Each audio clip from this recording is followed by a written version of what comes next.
So hello guys, अभी अपन पे आई है एक्सेंट होंडई की।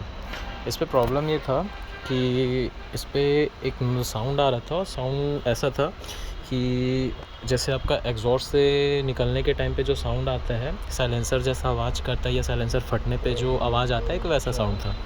तो इस पे अपन जो भी चीज़ें थी, एक क्या बोलने से आपका टर्बो साइड पे एग्जॉस्ट वगैरह जो भी थे ये चेक कर लिए थे अपन। इंटेक वगैरह जो है, पैकिंग वगैरह सारी चीज़ें अपन चेक कर लिए थे। इसके बाद जो इसका मेन इशू था वो ये था कि हेड पे इसका प्रॉब्लम था। इसका जो वाल्व है, इसके सीट कट चुके थे, इसके दो तो पूरे जा चुके थे और जो बाकी थे उनका भी कंडीशन कुछ ठीक नहीं था।